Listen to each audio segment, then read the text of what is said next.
자, 유튜브로 진행하는 백분 토론 연장전 바로 이어가겠습니다. 오늘 이제 두 분 많은 관심도 받으시고 계시고 뉴스의 중심에 또 워낙 자주 오르시는 분들이 또 계시기도 해서요. 많은 분들이 또 시민 여러분들께서 궁금하신 점들 있으실 텐데 아까 두 분께만 받아봤습니다만 이번에도 지명하거나 두 분께 동시에 던져줘도 상관이 없습니다. 막 키 크신 분께서 갑자기 손을 막 드셨어요. 저희 하얀 옷 입으신 분. 예. 예, 안녕하십니까. 저는 회사원 김은호라고 합니다. 저는 이소영 의원님께 질문을 드리고 싶습니다. 지난 5월에 학교급식법 개정 발의를 진행하셨는데요. 이 법의 취지는 저도 충분히 공감을 하나 이제 근본적으로 학교급식 종사자들의 인력난에 대한 노동시장적 해법이 필요하다고 생각했습니다. 제가 조금 생각했을 때에는 학교 급식 종사자들에게 유튜브 지원금을 통해서 K급식을 전 세계에 퍼뜨린다던가 아니면은 이제 아이들이 전달하는 이제 맞벌이 부부들의 아침 도시락을 판매하던가 이런 식의 좀 현실적인 노동시장적 해법이 필요할 것 같은데요. 혹시 이런 부분에 대해서 정책이나 그런 생각이 있으신지 여쭈고 싶습니다.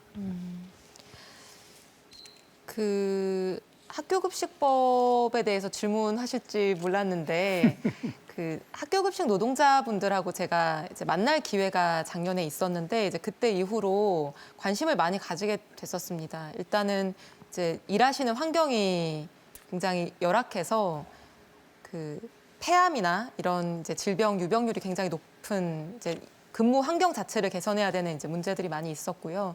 또 일하는 시간이랄지 또 이제 식수가 너무 과도하게 되면 이제 인원에 비해서 급식 종사자 인원에 비해서 식수가 너무 과도할 때 노동 강도가 너무 높아지고 그래서 보통은 이제 좀 연령대가 높으신 여성 노동자분들이 많이 종사를 하고 계신데 그런 사연들을 들으면서 이제 발의하게 된 법이었고요. 말씀하신 그런 여러 가지 처우를 개선할 수 있는 방안에 대해서 추가로 계속 고민해 보겠습니다. 네. 토론이니까 논쟁하셔도 됩니다. 혹시 반론을 한다거나 다른 의견 주실 분들도 괜찮고요. 저 뒤에 여성분 한번 말씀 주실까요? 저는 지금 다른 질문 드리려고 하는데요. 예. 아까 이준석 대표님께서 교육을 줄이자라는 의견을 주셨는데 제가 이제 대학교 때도 보통 4학년 때 우리 말하는 감자다 교수님께 그렇게 말하는 짤이 돌기도 하는데 대학교 4학년 때도 제가 배운 게 없는 것 같았고 대학교 1학년 때도 왜 고등학교 동안 이걸 배우고 이 서울에 있는 4년제를 들어오기 위해 내가 이만큼 노력을 했는데 그 교육이 꼭 필요했을까라는 생각을 매우 많이 했고 지금 일을 하면서도 굳이 그 교육들이 필요했을까 그때 그들이 가르치는 게 차라리 세법을 알려줬으면 나았겠다라는 생각을 많이 하는데 그 교육을 줄이는 게 문제가 아니라 교육 안에 있는 내용을 좀 바꿨으면 좋겠다. 지금 제 동생이 저보다 9살이 어린데 그 친구가 배우는 내용과 제가 배우는 내용이 별반 차이가 없거든요.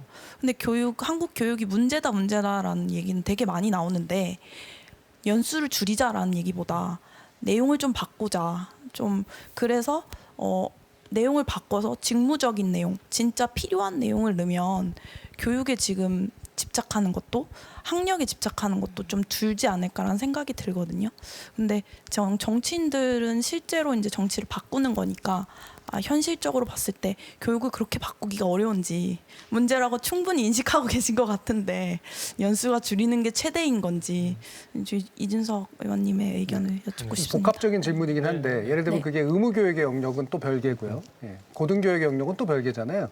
근데 전반적으로 보면 배운 게 없다라기보다는 뭔가 이렇게 필요한 걸 못 배운 것 같다. 그래서 교육 내용에 좀 전환이 좀 필요하지 않느냐 이런 얘기신 것 같은데 이준석 대표님. 교육의 영역은요 항상 실시간으로 배우는 게 바뀌어야 됩니다. 제가 교련 마지막 세대인데요. 교련은 사라졌죠.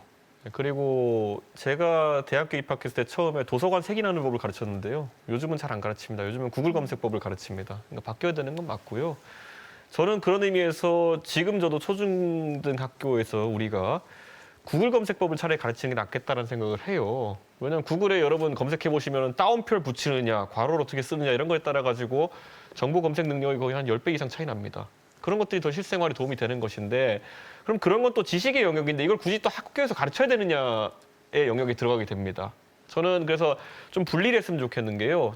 저는 학교 교육을 좀 축소해가지고 기초적으로 함양해야 되는 것들이 있습니다. 저는 그거를 뭐 수학이나 아니면은 논리력 이런 것들로 보는데요. 아니면 뭐 어문 능력도 조금 있겠죠. 그런데 이런 것들은 오히려 저희가 의무 교육에서 시간만 지났다 졸업시키는 게 아니라 일정한 수준 이상을 함양할 때까지 책임지고 가르쳐야 됩니다. 저는 그걸 제 책에 책임교육이라고 썼는데요.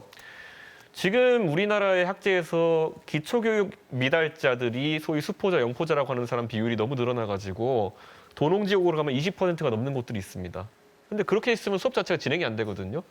그래서 저는 어떤 기회를 보냐면요. 지금 고교학점제가 이제 시행이 됩니다. 그럼 고교학점제라는 것이 학부모들의 반발이 상당한 제도입니다. 하지만 이걸 좀 틀을 바꿨으면 좋겠는 게요. 우선 수능 같은 경우에도 여러 번 보는 제도로 바꿨으면 좋겠습니다.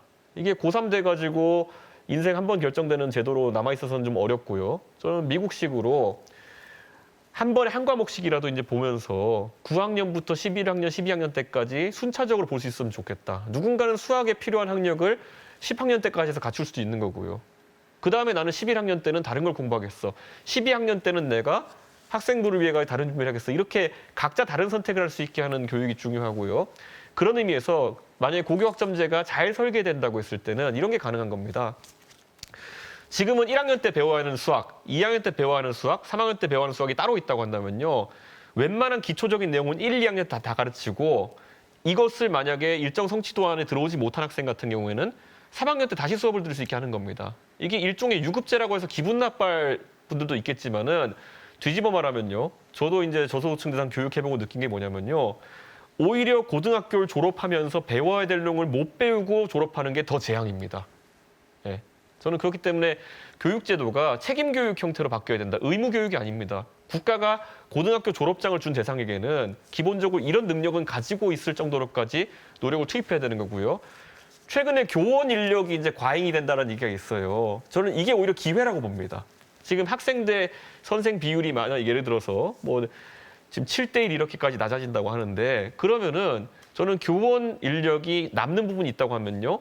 다시 재교육이나 아니면은 기초학력을 확보하는데 학생 수를 줄여가지고 특화반을 운영한다든지 이런 식으로 투입해야 되는 겁니다. 무턱대고 남으니까 줄이자 이렇게 할 것도 아니고요. 저는 이렇게 해서 책임교육하는 게 중요하고 지식의 영역에 있는 많은 것들은 유튜브에 넘겼으면 좋겠습니다. 저도 제가 교과서에서 배운 역사가 상당히 많았다고 느꼈는데요. 요즘 자기 전에 유튜브에서 보는 역사도 많습니다. 그런데 저는 과감하게 그런 지식에 대한 부분은 사후에 배울 수 있는 영역으로 남겨야 된다. 하지만 중고등학교 때 꼭 가져야 될 논리력이라든지 아니면 수학 능력이라든지 이런 것들은 국가 책임지고 교육했으면 좋겠습니다. 그렇게 좀 교육이 바뀌었으면 좋겠습니다. 네. 그러니까 필요하면 언제든 습득할 수 있는 지식은 좀 제외하고 예. 방법론이나 능력 위주의 예. 교육이 책임적으로 됐으면 좋겠다. 예, 막 손들 엄청나게 들어주고 계신데요. 이쪽 부분으로 한번 문가보죠. 앞에 계신 여성분 한번 주실까요? 네, 안녕하세요. 대학생 남하경입니다. 저는 이소영 의원님께 질문 한번 드리고 싶은데요. 지금 인요한 혁신위원장님께서 나름의 광폭 행진을 하고 있지 않습니까? 그래가지고 저는 국민의힘에 뭐 나름의 혁신의 바람은 좀 불고 있다고 생각을 합니다. 물론 그 변화의 정도라든가 속도라든가 이런 것들은 이견이 있을 수 있겠지만 그럼에도 불구하고 전에 비해서는 상당히 좋은 방향으로 나가고 있다고 생각을 하는데요. 저는 여당인 국민의힘이 바뀌었다면 그에 맞춰가지고 제1야당인 더불어민주당도 좀 바뀌어야 된다고 생각을 합니다. 그러면 지금 제1야당에서 의원으로 지내고 있는 이소영 의원님께서 만약에 더불어민주당의 혁신위원장이라든가 비대위원장 같은 직책을 맡으셨을 때 차기 총선의 공천 관련된 시스템에서 어떤 걸 혁신하고 싶으신지 한번 고견을 여쭙고 싶습니다. 네, 조여관도 굉장히 강한 질문을 하셨어요. 굉장히 강한 질문이고 어려운 질문이네요. 일단 그 여당의 혁신위원회가 만들어지고 지금 여러 가지 행보들을 보이고 있는 거는 굉장히 긴장하면서 보고 있습니다. 그리고 기대하면서 보고 있습니다. 우리 당의 일이 아니지만 사실은 이제 이 양당 구조 하에서 민주당 안에서의 혁신의 움직임을 만들어내기 위해서는 국민의힘이 잘해줘야 되거든요. 국민의힘이 너무 못하면 우리가 뭐를 바꾸고 살을 잘라내고 뼈를 깎아보자 이런 얘기를 할 공간이 잘 열리지 않기 때문에 저는 긴장도 하지만 이제 기대하면서 지켜보고 있고요. 우리 대한민국 사회를 위해서는 국민의힘 혁신이 잘 됐으면 좋겠습니다. 그러면 국민의힘 혁신이 잘 된다라고 하면 이제 민주당 혁신이 잘 돼야 될 텐데요. 민주당도 총선을 앞두고 새로운 가치와 비전들도 제시해야 될 거고요. 그리고 지금까지 이제 가지고 있었던 기득권들을 내려놓는 이런 모습들도 보여야 될 것이고 이제 그런 것들이 필요합니다. 그리고 아직까지는 그런 것들이 국민들 보실 때 충분히 보이지 않는 상황이라고 저는 느끼고 있는데 그런 내부적인 동력을 만들 수 있게 초선의 젊은 의원으로서 제가 해야 될 역할도 있다고 생각을 하고요.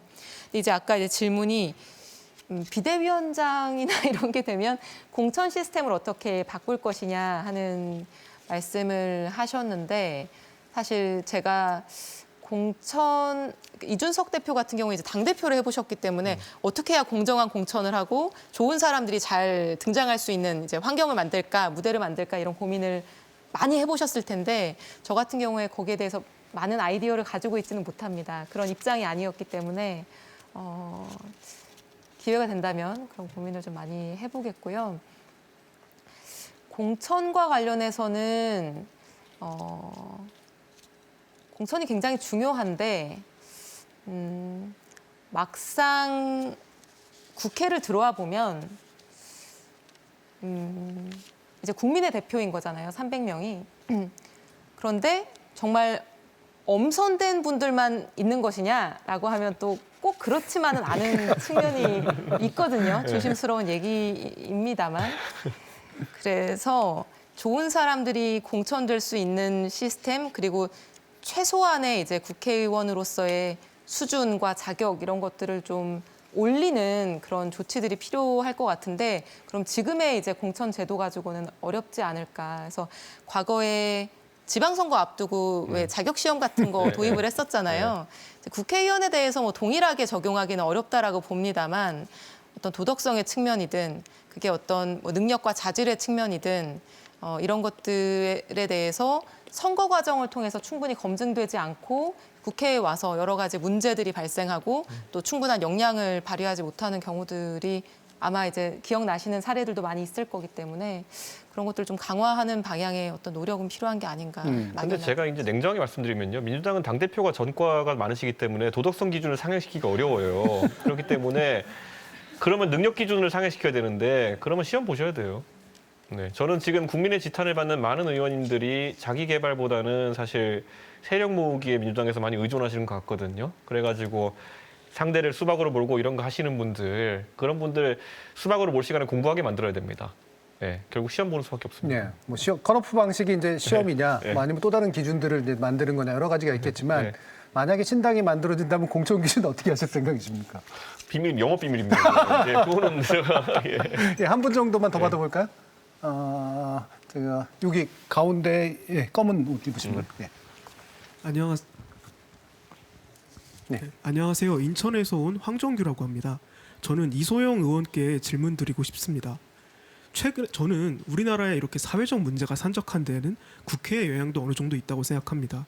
이번에 뭐 원전 예산안이나 청년 예산안 같이 국회가 양당이 충돌할 동안 제가 알기로는 부실 기업들을 지원할 수 있는 부실기업 지원법 같은 게 법적 효력을 잃은 것으로 알고 있는데 저의 생각으로는 혹시 민주당이 당시 대선 때 양당 공약이었던 뭐 공공기관 임금 산정 시 뭐 군경력 인정이나 아니면은 중소기업을 대기업으로 인정할 때 유예 기간을 3년에서 5년으로 늘리는 중소기업 지원법 같은 것을 혹시 주도적으로 개정할 의향이 있으신지 여쭤보고 싶습니다. 그렇게 된다면 지금 어쨌든 국민의힘은 혁신으로 인한 내용을 갖고 있는 상태에서 우리 국민들이 더 민주당을 일하는 정당이지 않을까? 이런 식으로 바라봐 주실 수도 있을 것 같은데 어떻게 생각하시는지 여쭤보고 싶습니다. 네, 굉장히 구체적인 질문을 해주셨어요. 네, 일단 네. 마지막 질문 있기 때문에 이소영 의원께 듣고 또 이준석 대표께도 한번 견해를 여쭤보죠. 네. 그 대선 마치고 저희가 그런 제안을 했었습니다. 공통 공약 추진 TF 이런 걸 이제 여야 공히 만들어서 우리가 공통적으로 했던 거는 좀 빠르게 추진을 하자 이렇게 얘기를 했었는데 아까 이제 얘기가 나왔던 대화와 타협이 굉장히 단절되는 이런 과정들을 통해서 사실 그런 것들이 잘 집행이 되지 않았습니다. 근데 우리나라의 뭐 진보다 보수다 이렇게 명명을 합니다만 사실 국민의힘과 민주당이 많은 분야에 있어서 정책적으로는 차이가 나지 않는 부분들이 많습니다. 예를 들면 아까 이제 말씀하신 것처럼 부실 기업을 지원하는 문제랄지 또는 청년을 지원하는 문제랄지 에너지에 있어서는 약간의 차이가 있습니다만 이제 뭐 과학기술, 스타트업, 어떤 중소기업 지원 이제 많은 영역에 있어서 사실은 정책적 차이가 굉장히 크지 않기 때문에 그런 부분들은 말씀하신 것처럼 오히려 야당이지만 민주당이 먼저 우리 이거 하자. 이거는 우리 공통 공약이었기 때문에 여당이 하면 우리는 무조건 지원해주겠다. 이런 먼저 선제적인 제안을 한다면 아마 굉장히 호응이 클 거라고 생각을 하고요. 그런데 이제 사실은 이런 많은 아이디어와 이제 방법들이 존재하지만 사실은 이제 국회라고 하는 공간 안에서 어떤 그런 기제들이 잘 작동하지 않는 거는 지금 정치 공간 안에서 서로에 대한 증오와 이제 혐오의 감정 이런 것들이 굉장히 고조되어 있는 상태이고 이런 부분들에 대해서 이제 기초적인 신뢰와 대화를 회복하는 것들이 좀 필요하지 않나 그런 일들을 위해서 그렇게 느끼고 있습니다. 네, 관련된 부분은 이제 민주당만의 뭐 어떤 오리지널한 그런 정책만이 아니라 사실은 같이 할 수 있는 정책인데 그럼에도 불구하고 안 된다 이제 이런 얘기를 해주셔서 아마 정치 분위기 자체를 바꿔야 되는 게 민주당의 역할이다라고 생각하신 것 같은데 이준석 대표도 뭐 이 부분에 대해 얘기해 주시죠. 그냥 어차피 국회라는 건 국회의원들의 집합체고요. 국회의원들 입장에서 자신의 영달을 위해 가지고 가격대 성능비가 제일 잘 나오는 방향으로 가는 겁니다. 그건 뭐냐면은 상대를 수박으로 지목해가지고 공천 경쟁을 날리고 이런 게 훨씬 쉽기 때문이에요. 그러니까 저는 정책 국회가 왜 되지 않느냐라고 하는 것에서는 그냥 제가 경험한 바에서는 정당 내에서도 보면요. 정책이라는 것의 템포가 너무 느린 것도 있습니다. 예를 들어 어떤 국회의원이 진정성 있게 입법을 해가지고 최종적으로 법안이 통과될 정도의 과정을 거치려면은 때로는 2, 3년 걸릴 때도 있고요. 임기 내에 못 마치는 경우도 있어요. 그러다 보니까 그것의 효능감이 이제 떨어지는 상황이다. 저는 그래서 여야의 쟁점 법안들이 이제 처리되는 방식 중에 보면은 최근에는 여야 극한 대립이다 보니까 패스트 트랙을 이제 야당이 계속 쓰고 있는데요. 패스트 트랙이 말이 패스트 트랙이지 웬만한 법안의 바터보다 느립니다. 예. 6개월은 무조건 걸리는 거거든요. 근데 저는 민주당이 오히려 적극적으로 바터를 걸었으면 좋겠습니다. 그게 예를 들어 쟁점 법안에 대해 가지고 국민에게 공개적으로 이렇게 바터를 걸었으면 좋겠고 아까 말했던 것처럼 아까도 몇 가지 법안에 하셨던 것처럼 국민의힘도 주도적으로 바터를 걸고 해가지고 바터를 통해 가지고 해결했을 때 사실 그게 의회 정치 꽃이거든요. 서로 하나씩 내주고 받고 이렇게. 근데 그게 실종된 상황이 법안 처리로 느리게 하고 그럼 느리다 보니까 의원들의 효능감이 좀 떨어지는 상황이 계속 발생하는 게 아닌가 그런 생각이 듭니다. 저는 원내대표들 탓은 아니겠지만은 지금 원내 지도부들 간의 운영이라고 하는 것이 옛날에 이랬어요. 옛날에는 대표와 대표끼가 좀 냉랭하면 원내 지도부가 원활히 소통하고 아니면 대통령과 야당 대표가 좀 냉랭하다 하더라도 누군가는 의장이나 이런 사람 중재하고 이런 게 있었다면은 지금 그 다른 채널들이 다 막혀버린 게 너무 크다. 저는 그런 생각을 합니다. 네. 뭐 바터라고 하셨지만 결국은 이제 거래하는 정치인데요. 그렇죠. 그죠? 예. 예. 그거를 아니, 이제 저희가 예를 들어 영화 링컨 이런 걸 본다 하더라도요. 그런 거 보면 노예 해방이라는 아주 중요한 법을 처리한 데 그렇죠. 있어가지고 그것이 중요하다면 링컨 대통령도 여러 가지 뭐 뒤로 좀 약간 협상도 하는 것이고 바터도 하고 이렇게 하면서 큰 가치를 이뤄내는 거거든요. 그런데 우리는 그 바터했던 그 기록보다는 노예 해방을 이룩한 대통령으로 인류사에 큰 족적을 남긴 대통령으로 링컨을 기록하는 건데 대부분의 정치인들, 큰 정치인들이 바터에 인색한 게 문제다 이렇게 생각합니다. 윤석열 대통령께서도 이루고 싶은 게 있으시면은 그만큼 내줄 생각을 하면은 많은 게 빨리 처리될 것이다. 저는 그런 생각을 합니다. 네. 네. 그 법 통과시키려고 많은 의원들 원하는 법 내줬죠. 그 당시 그렇죠. 링컨 예, 대통령이. 예. 자, 이게 뭐 예전에는 이게 뒷거래 정치다 뭐 이런 식의 얘기했습니다만 아예 내놓고 앞거래 정치를 하자라는 그런 제안까지 해주셨습니다. 저희끼리 하는 얘기인데요. 사실 요즘 그 딜이 잘 안 되는 이유가 야당은 오히려 하고 싶어하는 게 굉장히 많은데 예컨대 뭐 간호법이나 뭐 양국관리법, 뭐 등방송법, 노란봉투법 하고 싶은 법이 많잖아요. 근데 정작 정부나 여당에서는 별로 하고 싶은 게 없어서 이게 딜이 안 되는 경우들도 많이 있습니다. 예, 딜을 하자고 했든지 막판에 뭔가를 먹이시는 그런 얘기도 하셨습니다. 예. 오늘 이제 100분 토론은 사실 총선을 향한 시계가 굉장히 빨라져서 정치인들의 행보도 엄청나게 빨라지고 있는데 그중에서도 좀 큰 변수가 될 만한 분들 그리고 특히 이제 젊은 정치인들 위주로 해서 한번 토론하면 좋은 친구라는 제목 하에서 이준석 전 대표와 이소영 의원 만나봤습니다. 100분 동안 함께 토론해 주신 모든 시민 여러분들께도 감사드리고요. 또 두 분께도 연장전까지 함께해 주셔서 감사드립니다. 두 분의 앞길에도 좋은 빛이 찾아들기를 바랍니다. 함께해 주신 모든 분들 감사합니다.